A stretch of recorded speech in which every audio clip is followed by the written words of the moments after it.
welcome back to another Money Tip Monday. My name is Lizzie Hofer and I'm a residential loan officer here in the Phoenix area, teaching practical money tips to help you make smart home purchases. Today on Money Tip, I want to talk about how to start budgeting, right? What do you need to gather from your finances so that you can implement some smart strategies for future savings, future investing, and sustainable homeownership? Now, before I get into all of that awesome financial goodness, I am going to ask you to like, comment, and subscribe to this awesome channel so you never have to miss a money tip in the future. So as a residential loan officer for over a decade now, I can tell you that the number one question that I get asked when somebody comes and visits me in my office is, how much house can they afford?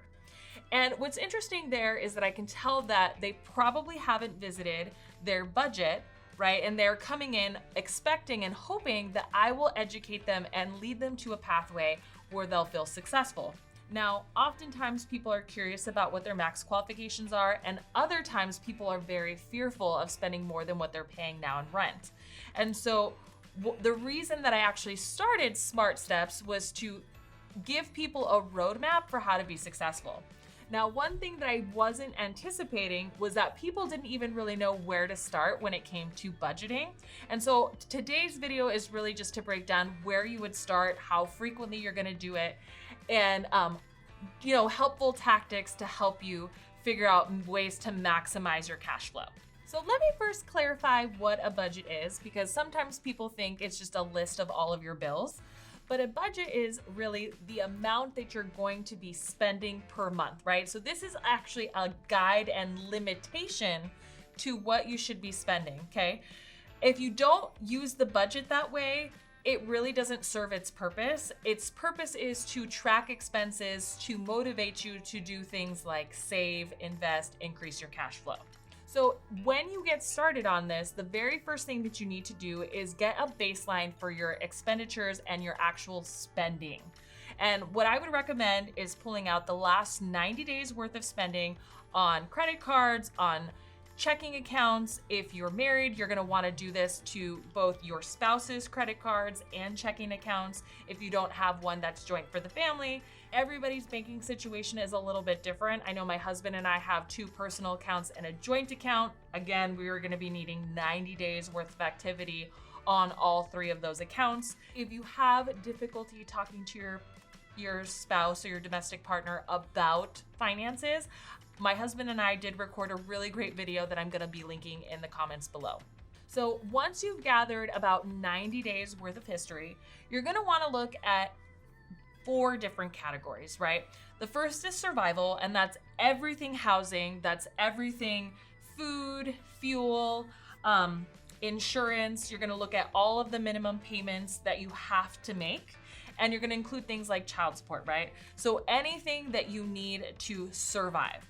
Now, survival does not include personal hygiene items, and it does not include recreation, even though most of us feel like we need those things to survive. The next item is going to be maintenance. And this is often a category that people neglect, but it's always one that ends up really derailing people's savings goals. And that's maintenance for your car, your house, and your health, right? Even your pets and your children. These are ongoing expenses that will definitely need to be considered whenever you're going to be budgeting for finances. So I rank that number 2 category. And then we have lifestyle. And so lifestyle are anytime you go out, anytime you get your nails done, your eyelashes, go golfing, right? It's anything recreation. It's all the times that you go out and eat. If you are somebody who likes to order a lot of fast food for lunches, that would also be included in lifestyle, because the survival number is really just like the basic necessities. That's really groceries, right? Eating out at restaurants, ordering Starbucks, those are all luxuries, right? And so we would put them in lifestyle. And then the very last category is giving, right? I'm a huge believer that you get what you give. And so in order for me to have a successful budget, it also has to include what I'm going to be giving. So the Smart Steps budget talks about having your entire budget be 70% of your net take-home income. And that is because we want to have at least 30% left over for a rainy day and investments, right? We really want to increase our cash flow, right? Because the more we invest, the more income we're able to have in our bank accounts. I realize that that's probably hard for most people to just start off right from the bat. So I am going to recommend a couple of things if you were starting today and you're already exceeding that 70% budget. So the very first thing is just recognizing which things are lifestyle related and survival related, and then how many things you have to pay for maintenance, right? Like how old your car is, how long you've been, like, are you in good health, right? I mean, these are things that we can control to a certain extent. It's also things like, can you decrease your housing expense? Can you get a roommate? Can you move in with family, right? What things can you do within the budget to increase your cash flow? Increasing cash flow, though, also requires you to be aware of actually how much cash flow is available at the end of the month. So paying attention to that too is also very essential. At the end of the month, it's very difficult to do things like save, right? Because typically you spend whatever is in your account. So one of the other tactics to increasing your cash flow is also setting up an automatic deposit directly from your employer into a savings account. My recommendation is at least 10%. And to my knowledge, right, most employers allow you to do multiple accounts per direct deposit. So let's say you have really gone through all of your budgeting, you've moved in with your parents, you have minimized all of your expenses. What can you do if you're still not meeting the 70%? Well, here's where some personal sacrifice and ingenuity comes in, but you're really gonna have to start looking at what you own and what has value and what can you sell, right, to start paying off some of this debt that you've accrued. Now, as somebody who has gotten herself into some debt, I can tell you that I personally made sacrifices. I sold, I used to be in a mariachi band. If you're a fan of the channel, you might know, right? I had to sell one of my violins. I sold clothes, right? And when I was younger, right, for funds, I used to actually collect people's junk and sell it at the swap meet. So I can tell you that selling goods and items, even when they're not your own, right, will do people a service and will allow you to have some extra cash flow, right, to be able to pay off some of this debt. What I'm talking about, guys, old cell phones, old laptops, clothes. I'm talking about handbags, cameras, things that you haven't used that are collecting dust in your homes that have value that you can sell to pay down this debt.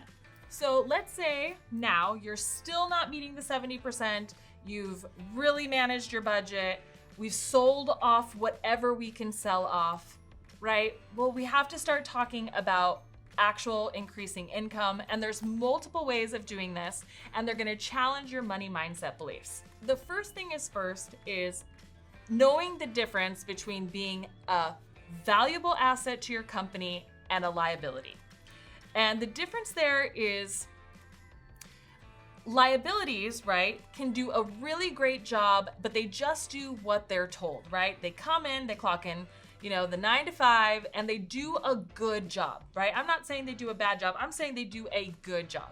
An asset does the good job and then figures out what will make the company more money.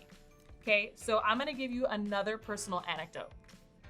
So when I started in the mortgage business, I actually started as a receptionist. I was 19 years old and I was looking for the highest paying job that I could personally find to keep me in college and to maintain my lifestyle. Well, one of the trickiest things is when I got there, right, the highest paying job that I could find with my qualities, with all of my experience, was to be a receptionist.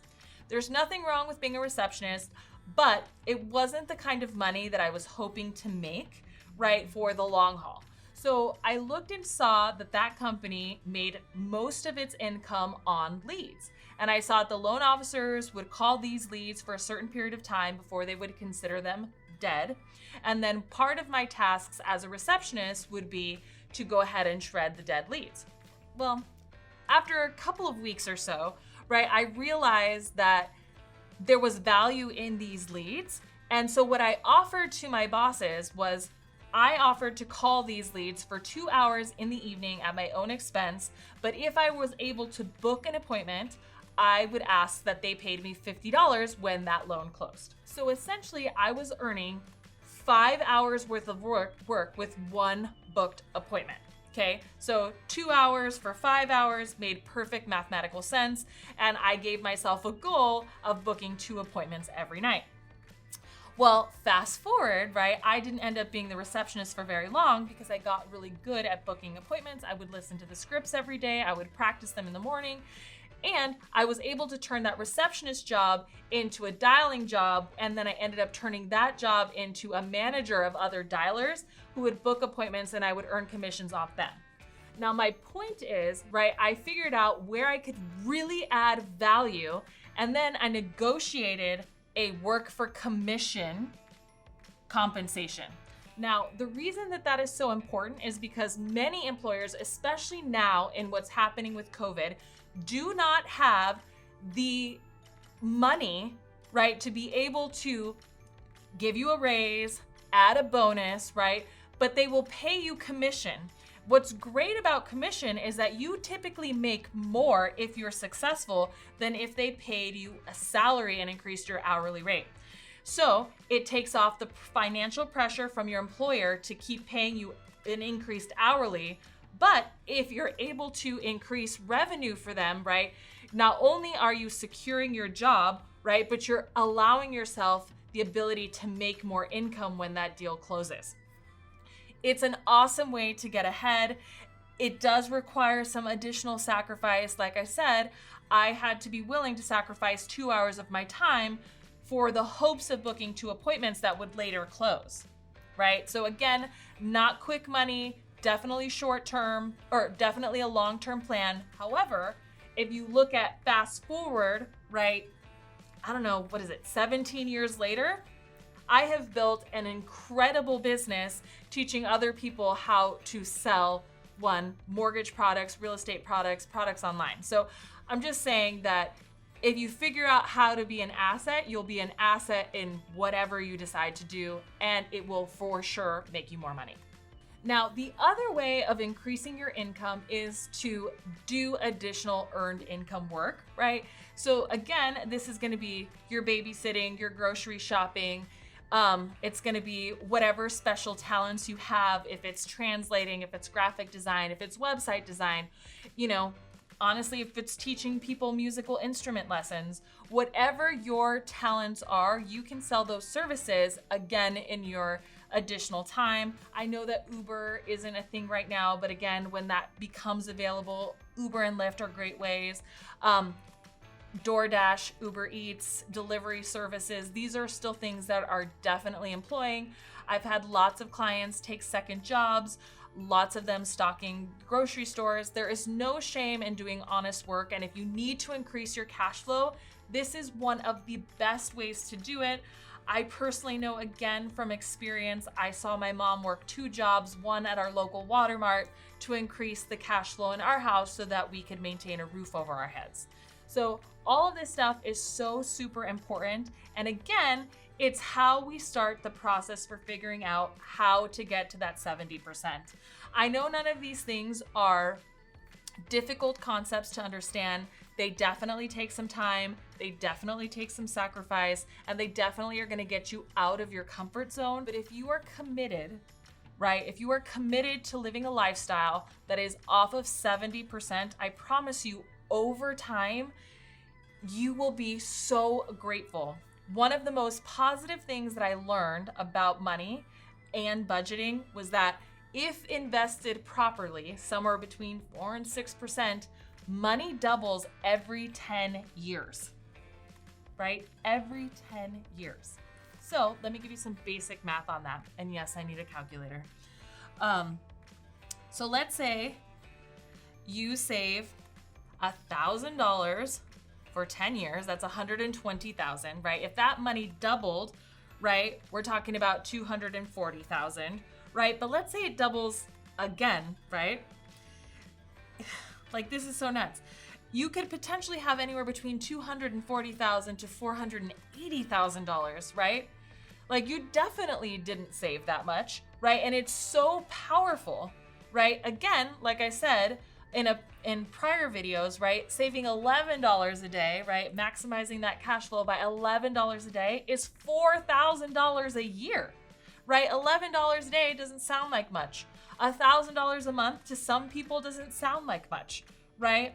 But getting to these six-figure savings and investing, that's life-changing, right? So just know that it's hard at first, but just like everything else, it gets easier and then it becomes fun and then you understand it and then you're doing it more and then you're passing on that information to people that you love and care about. I promise you, be the first person who makes this tremendous investment in themselves. I promise you, you won't regret it. If you want to know more information on this, if you want to be held more accountable or have more of a support system, join us on Smart Steps. I'd love to personally answer your questions and give you the roadmap that helped me. So thank you guys for tuning in to another Money Tip Monday. I appreciate you guys. Hope you're staying safe and healthy in this crazy new world.